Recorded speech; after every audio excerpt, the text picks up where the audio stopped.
আকা মুসাফাকে জিজ্ঞেস করলেন, ইয়া রাসূলুল্লাহ, ইয়া হাবিবাল্লাহ, অপর কবরে আযাব হচ্ছে, এর কারণটা কি?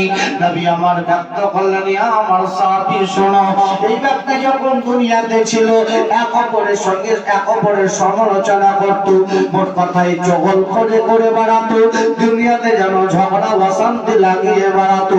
আল্লাহ নবী আকা মুস্তাফা দুইজন ব্যক্তির কবরে আযাব হচ্ছে ইঙ্গিত দিলেন।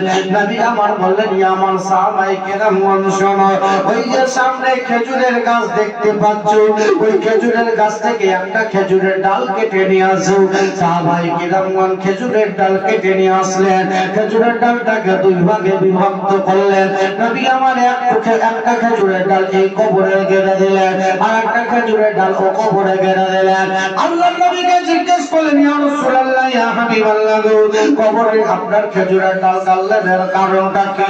আল্লাহ নবী ব্যক্ত করলেন, যে আমার সাহাবায়ে কেরামগণ শোনো, আমি খেজুরের ডাল কেটে দিলাম, এর কারণ হচ্ছে দুইজন ব্যক্তি যে কবরে আযাব হচ্ছে, খেজুরের ডাল পোতার কারণে দুইজন ব্যক্তির কবরে আযাব হালকা হবে।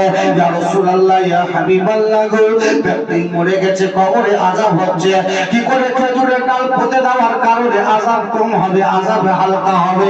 আল্লাহ নবী ব্যক্ত করলেন, ইয়া আমার সাহাবী শোনো, এই দুইজন ব্যক্তির কবরে আযাব হালকা হবে, এর কারণ শোনো, এই খেজুরের ডাল যতদিন সবুজ জিন্দা হারা হয়ে থাকবে, ততদিন কবরে আযাব হালকা হতে থাকবে।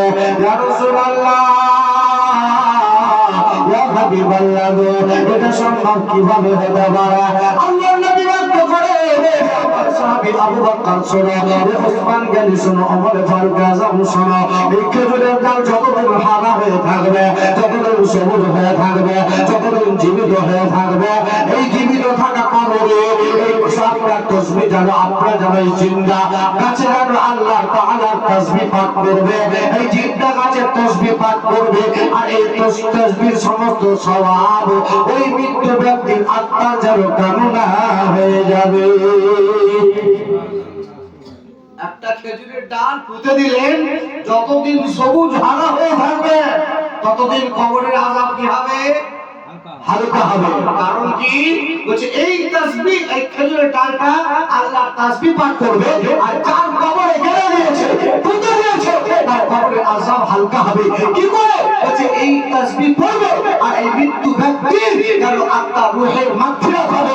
যদি একটা খেজুরের ডালে, যদি গাছে, যদি তাসবিহ পড়ার কারণে, একটা জিন্দা গাছে তাসবিহ পড়ার কারণে কবরের আযাব মাফ হয়, নবীর পত্র হবে, নবীর মনে হবে, নবীর ভাই হবে, নবীর বোন করবে, তার নামে যদি কোরআন কানি করে হারাম হবে।